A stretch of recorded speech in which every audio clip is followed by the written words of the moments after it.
Welcome in. Today we're discussing CORTECONs, which is a new class of neural networks.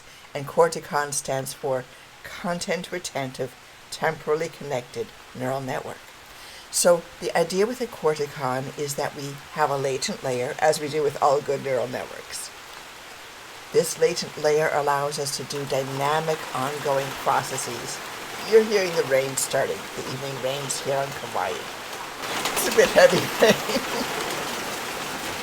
So today we begin a code walkthrough. Now, I promised that we were going to start with the architecture, then the equations, then the code. We're reversing this because we like to get into code.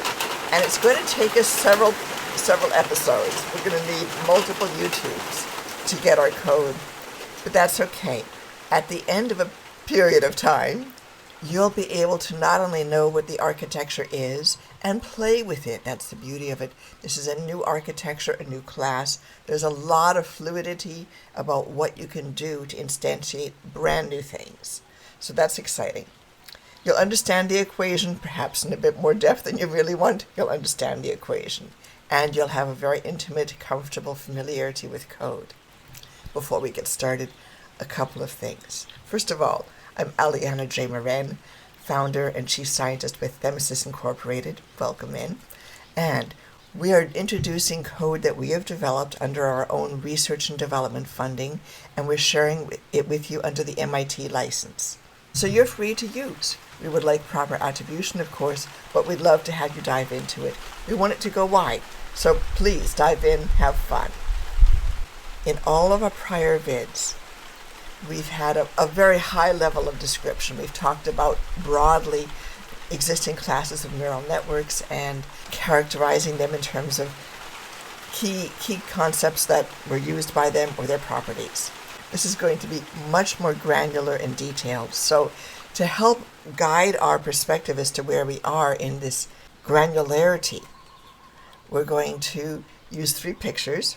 One of them is the high-level view from a helicopter, so to speak, or an airplane above the island of Kauai. This is looking at things from a high level where we see the big elements of the landscape. The next one is the Lanai beach level.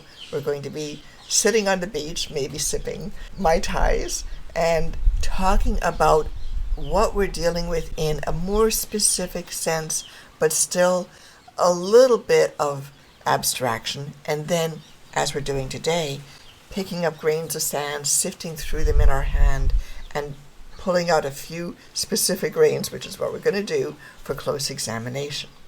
So today is a grains of sand level. We're going to dive in, and we'll start with the equation. The equation that we're using today, and that we'll be using for a number of videos, is a one-dimensional cluster variation method equation. The cluster variation method, one-dimensional and two-dimensional both, and three-dimensional, was developed by Roichi Kikuchi, a Japanese physicist. First paper in 1951. Second really important paper was by Kikuchi and Brush in 1967. Now, we will always, in the associated blog post, point you to resources. So for today's blog post, you'll see links to a paper that works on the 1D CVM that I wrote several years ago, and you'll see the 2 primary Kikuchi papers. We encourage you to go check the blog post. Link is always in the description box below. And perhaps just take a moment and do that at the early stage of the vid, because from now on, we're going to be pointing you not just to a large collection of research papers, which in the past you were able to look at will, sort of do a follow-up. Now, you may very well want to be going to that blog post and taking the link to the GitHub code directory. We're doing that now. Opening up the code, taking a look, perhaps as we go along, maybe just pausing the video and saying, okay, yeah, I see this particular little code snip over here in the code. You'll find in the directories also examples of the data that we've used, results, yes, Katniss. Results from experimentation and such. So papers, links to prior blog posts and YouTubes, code links. Now about the code links. We'll be adding to the key repositories as we go along. You don't need to very tightly match up the version of code that you're using to study along with this vid with whatever you may see as a code version mentioned in, say, the top of a slide. Don't worry about it too much.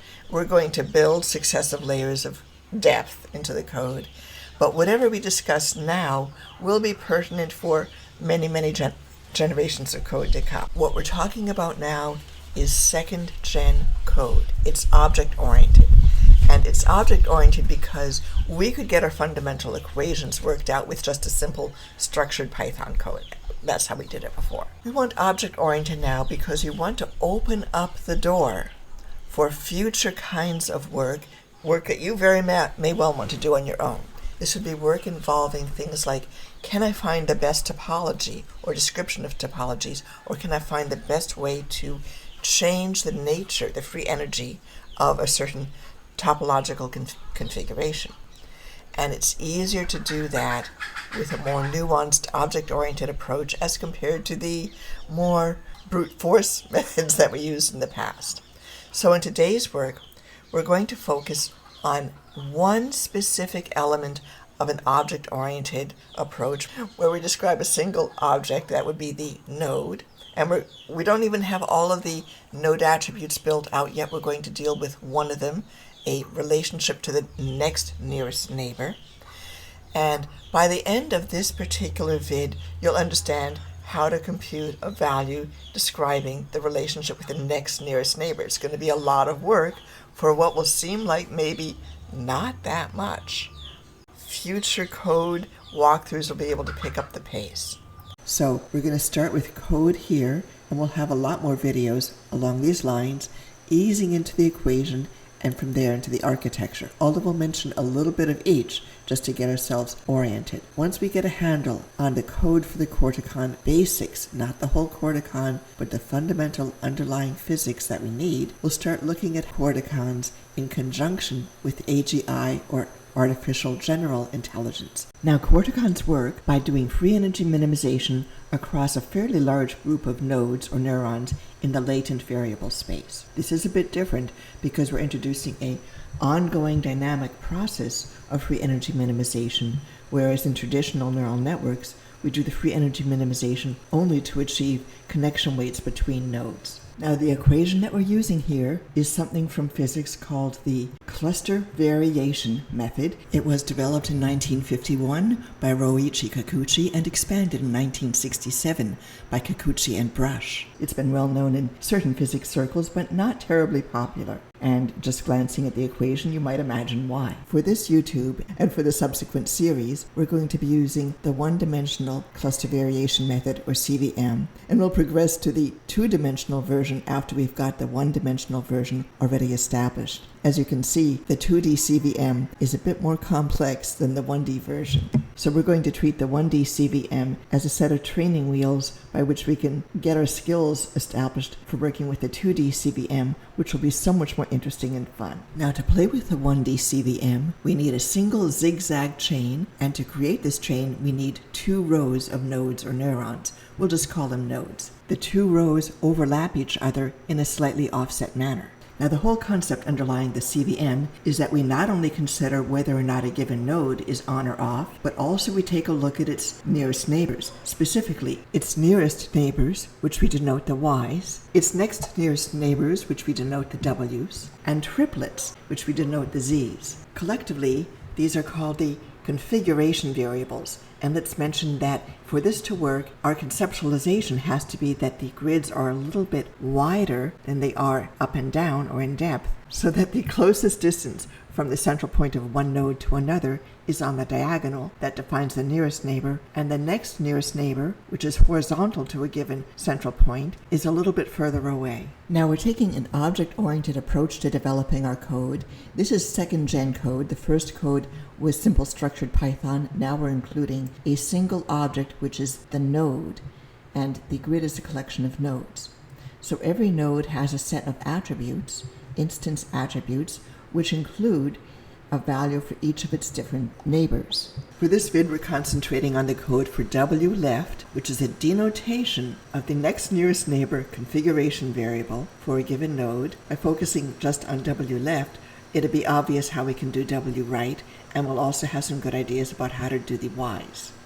Now each node in the CVM grid, that is a cluster variation method grid, can be either on or off. We call that being in state A or state B, where we show the state A nodes being black and the state B nodes being white. Just as a quick side note here, all of these pretty graphics are created using Turtle in the Python code. However, there's a slight difficulty when you try to run a Turtle capability twice in a row. So what we're doing is commenting out the Turtle command line within the main program. I'll show that to you here. Let's get back to our main theme of discussing those W, next nearest neighbor, configuration variables. There are three kinds of W values. One is the A next to an A, or on, near on, or you'll see it visually as black next to black. That's a W1. Then there's two kinds of W2s, or on next to off, which could also be off next to on. And then the W3s are where we have off next to off, or white near white. This notation was originally devised by Kikuchi in 1951 and refined by Kikuchi and Brush in 1967. You'll note that there's a small errata in their figure, and I have a similar errata in my figure in the 2016 paper. Here's the cleaned up version. This is just in case you had an overwhelming urge to go back to the original source materials. So here's the important thing, and it's the reason that we've gone on this long dialogue about how we identify and interpret these W variables. And similarly, we'll do the same thing for the Ys and the Zs when we get to them later. And the reason is this. We want to match up what we're doing with our code to the notation in the original source materials. Whether we ever go back to that or not, there will be enough of us that do, and it'll be so much easier for us if we can translate from papers to code fairly easily. So, three kinds of W variables, W1, W2, W3, and we are going to denote our wLeft and our wRight. We could have, instead of denoting these as instances, 1, 2, and 3, have done more of a Booleanish representation with 0 and 1 values, depending on what the activation or on-offness was of the node to the immediate left, say, for a given node. And that would have been easy and straightforward, but it would have fallen apart when we came to the triplets. So we're going with using the denotation that matches the notation in the original papers. So let's start walking through a little pseudocode. We're going to begin with nodes that are in the middle of our grid.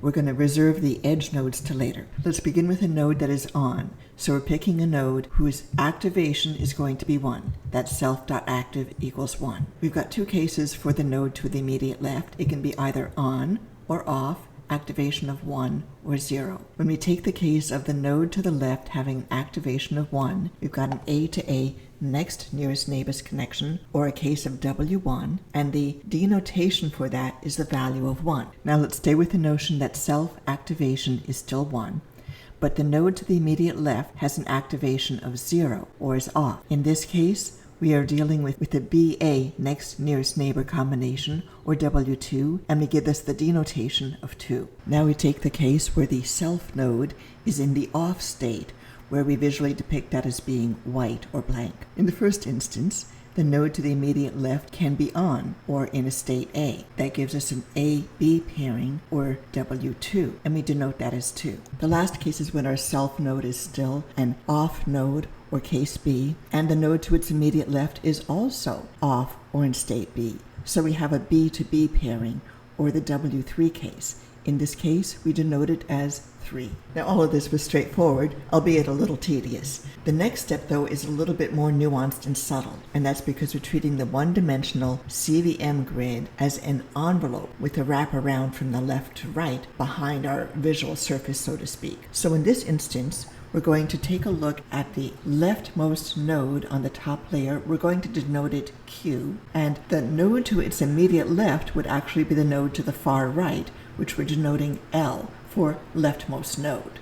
So trusting that at some point you'll be looking into the code itself, let's take note of the indices that we're using, and this will be the same for both the 1D CVM, which we're addressing here, and the 2D CVM cluster variation method that we'll address subsequently, weeks to months in the future. So we've got 2. The I's deal with the layers, and for a 1D CVM, we have 2 layers. The indices run from 0 to 2, and that's counting Python style. So in a for loop, we're setting up the range from 0 to 2, but it's actually going to consider only the indices of 0 and 1. For the length of the array or the crosswise width, we have the index value j, which ranges from 0 up to 12, but it actually counts Python style from 0 to 11. So just counting off a few indices for some pertinent nodes. The node that we've identified as q has indices 0, 0. The node that we've identified as L has indices 0, 11. Just beneath that, in the only row down, the node on the immediate left, which is offset to the right just sort of a half step, is 1, 0, and the one to the far right would be 1, 11. These row and column indices are identified as attributes for each node. We also identify as an attribute the number for each node. So just running through the node numbers for the nodes that we've just identified and described, the one in the far left that we've identified as node Q has the node number 0. The one on the far right, again on the upper row, that we've identified as node L has the node number 11. On the bottom row, row 1, the one on the far left has node number 12, and the one on the far right has node number 23. In order to do various tasks with any given node, we're going to want to be able to convert between its node number attribute, node num, and its position in the grid. We'll establish a variable q, and q is the array length, in this case it's 12, times I, and I is our counting index that takes us through the array layers. For the first row, because I is 0 for that row, q is also 0. The column indices j will range from 0 to 11, and we typically use the variable x as our counting index as we go through the entire grid. You can see it here in this bit of code where we establish x as 0 before we go through the grid and increment with every step. Just as a side note, all list variables contain the term list at the end of that variable name. You'll see this here for node list, array size list. Let's play on the edge a little, shall we? We already know how to get the wLeft for all the interior nodes, but let's give our attention to node Q. The first thing that we have to do, of course, is test to see whether the node is Q or at that leftmost position. That's an easy test. We just look to see if j, the column number, is 0, and that indicates that a node is on the leftmost edge. The next step is that we will find its next nearest neighbor on the left-hand side. In this case, we're after node L. The array index for node L is I, that would be 0 for the first row, and then array length minus 1. Remember that we're counting our columns Python style from 0 up to, in this case, 11, which would be array length minus 1. Now we want to get the node number for node L, and to do that, we multiply I by the array length, but I here is 0 because we are in the 0th row, and then we add in the array length minus 1, and we come up with a node number of 11, which is what we'd found earlier when we were looking at the node numbers for some useful nodes. Now we want to use information about node L to compute the wLeft attribute for node Q.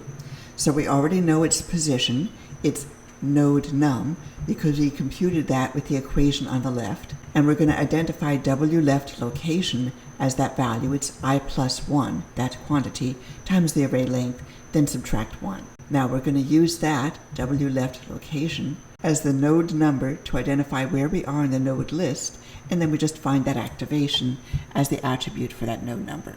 And now that we have the activation for node L, the node to the immediate left of node Q, we would use that activation plus node Q's activation to determine wLeft for node Q. For that, of course, we'd use the logic that we described earlier. So we've got all the pieces that we need, and we can wrap this up pretty quickly. Before we do that, let's indulge in a little childhood mnemonic just to help keep our heads straight, because I tend to get confused, and if I do, and I've been working at this stuff for years, it's possible that somebody coming in might just lose track of details. So here we go. We're going to give ourselves mnemonics for W1, W2, and W3. And the mnemonic is on and on, it's W1. On, off, true is W2. And both in B is W3. That should help us if we ever hit a mental snag. So with that, let's take a look again at our pseudocode, and we'll interpret it again just to be sure we're clear on it.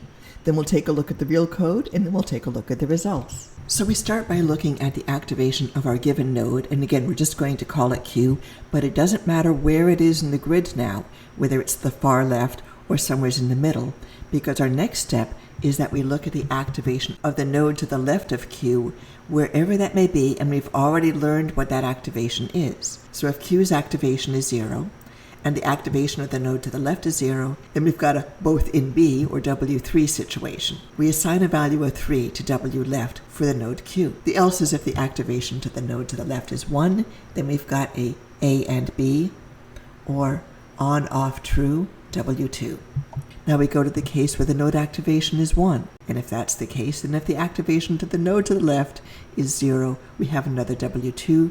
But if the activation is 1, we've got on and on, or W1. So we've discussed all of the logic elements of what we're doing, and we can put it together. So even though this looks similar to the pseudocode that we've been discussing over the past few slides, this is the actual code, and I've simply rewritten it using the colored larger scale script here. Before we close out, we'll see the actual code in the Python script itself. So we start off. We establish our primary node number counting index, which is x, set it to 0. We establish the two for loops, one for the I, which is going to take us to the layers. That will be the 2 rows, and then we go through j, which will take us through the columns, array length. The first thing that we do is we establish the variable q, which is the I, that's our row, times the array length. This gives us a term that we can add to the beginning of any new row so that we get the node number accumulated prior to this row. We can see this in the actual code. It's in the function assign local config vars, that would be configuration variables, to the node list. And here we see those exact lines of code. For every node in the grid, as we go through each node, going through first each row and then each column within each row. Our first task is to test whether our node is at the leftmost edge or not. So we test if j equals 0, which would be the column. If that's true, then we define the L location, the left location, to be I times the array length. That would give us the row that we're in, plus the array length minus 1, which is going to move us to the far right of that particular row. Else, our node is not at the far left, it's in the middle someplace, and we define the L location for the node to the left to be x minus 1. Now that we have defined the location of the node to the left as L-loc, we just give ourselves a simpler variable, and we define L activation as the activation of the node in the list that's at L location, or L-loc. You can see this in the code right after where we left off earlier, where we were going through the 2 for loops and defining Q as the number of nodes that were used up to the current row. You'll see that the next line is if j is identical with 0, and then in this next slide you see that the code starts at that position. J is equal to 0. We have the 2 code lines giving us the L-loc, the L location or left location for the 2 different conditions. And then finally, we give ourselves the summary variable L activation, the activation for the left node, as the activation of the node at L-loc. Now that we've obtained the activation for the node to the left of a given node, we're ready to identify the denotations for the wLeft attribute for a given node. So we're going to use the logic that we devised earlier. So our first test is to ask whether the activation of the node in question is identical with 1. And if that's true, then we ask if the activation of the node to the left, that would be L activation, if that is equal to 1. If that's true, then we've got the case of on and on, or W1. Else, the activation of the node to the left is 0, and we've gotten on-off true, W2. We can see this precisely in the next section of code. We're showing this where the line at the top is where we left off last time, where the L activation, left activation, is defined. We can see the 2 nested if statements giving us the comparisons on the node activations and the wLeft denotations. We have just a little bit left in order to wrap things up. We left off with a case where we tested for whether or not the activation of a given node was identical with 1. And now we're dealing with the else, or the case where that activation is identical with 0. And in that case, when we look at the activation of the node to the left, L activation. If it's identical with 1, then we denote the wLeft for that node as 2. We've got an off, on, true, W2. The final case is if the activation for the node to the left is 0, and then our denotation is both in B, W3. We can see that little bit of logic showing up in the code right here. Now let's take a look at a code run. One of the first things to notice is that we have a printout within the run of the actual pattern in an X- format. It's after we have a printout of some of the attributes. So let's have a look at some of those attributes. We print them out by the row for each column within that row. On the far right, you'll see the node number. The second column gives us the activation for each node, and the next column over gives us the wLeft denotation. We don't have the wRite denotations in. When we set up the nodes, we give everything an initial value of 0, and you can see that those are still 0 here. Let's quickly go through how we can spot check the wLeft activations, just to make sure we've done our code right. So let's take the case of the node 0 in the row column position 0, 0. Its activation is 1. The node to its immediate left using the wraparound is going to be node number 11, which has activation 0. The wLeft for node 0 is 2 because we have one node that's on and one node that's off. As we complete our code walkthrough, let's have a quick little look at how we organize these various procedures and function calls. The code is structured.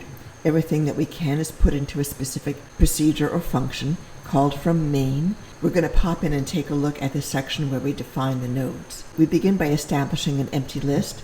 Then we create the list itself for as many nodes as we need given the array's size. That would be the number of rows and columns. We then assign the activations for each node. We do this internal to the program as opposed to calling up a stored data file. To the extent possible, we're setting up the code right now so that all that you have to do is import the code. No need to establish data directories right now. The last step in this sequence is that we assign the local configuration variables, which in today's instance are only good for wLeft. We're still leaving the wRite and all the others as exercises. Now, to make sure that we have the most pleasure possible, we're giving ourselves a bit of homework. The first step is to get a hold of the code. The GitHub directory is Themesis 1, and you want the simple 1D CVM demos repository. Within this repository, you want simple 1D CVM with turtle 1.4.2. Don't worry about the date. There may very well be more recent code versions in this repository. You will likely be just fine if you take the most recent one. Although to do the best matchup with today's vid 1.4.2, identify your preferred piece of code, import it, and any Python idle capability will work for you.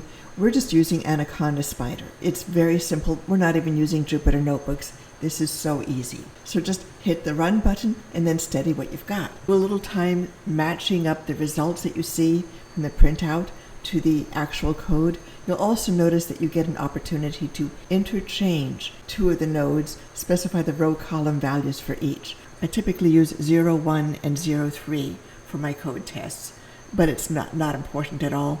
There's almost no error trapping here, so you have to be a bit careful. We suggest a couple of exercises just as something to play with, and then we'll pick up again from here in the next vid. So exercises. First of all, compute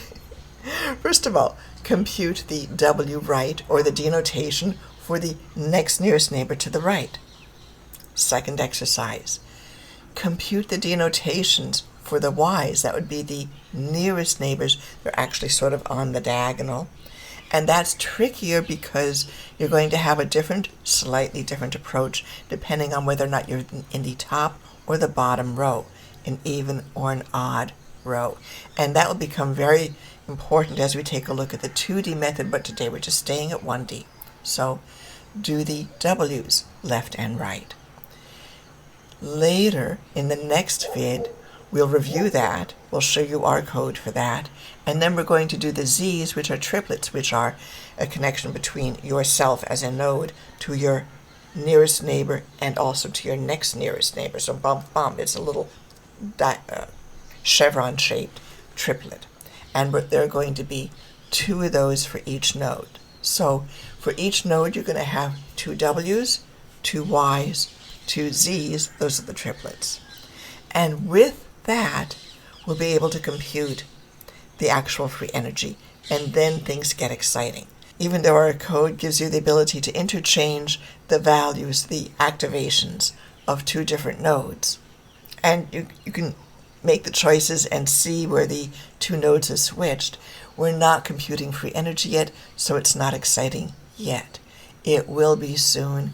Can't wait to share this and discuss it with you, because that's where the breakthrough and the fun really begins. Now you might notice that we have not yet computed a free energy. And in fact, if we refer back to the original free energy equation for the 1D CVM, we'll notice that with the W's, we still can't compute the free energy. The free energy for the 1D CVM is a function of the Y's and the Z's.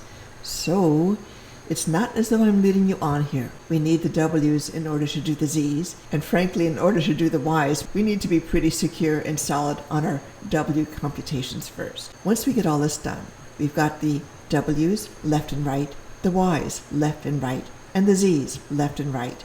We can go ahead and compute the one-dimensional cluster variation method free energy, and then it's going to take us a couple of YouTubes to get there. But when we do that node interchange, what we're going to see is that the free energy changes when we just change the positions of 2 nodes. We're not changing their activations. This is very different from typical work with a simple Ising free energy model. Until now, we've not had the opportunity to play with a system where just changing the positions of a couple of nodes would make a difference. So this is introducing something new and really kind of fun. We are going to have a marvelous time. So much fun. Look forward to seeing you soon. Have a great day. If you'd like a little bit more, please visit the associated blog post. We've got suggestions for a few sections from the papers to read, not the whole papers, just something that's very pertinent to what we're doing today. Once again, Aliana Moren from Themesis.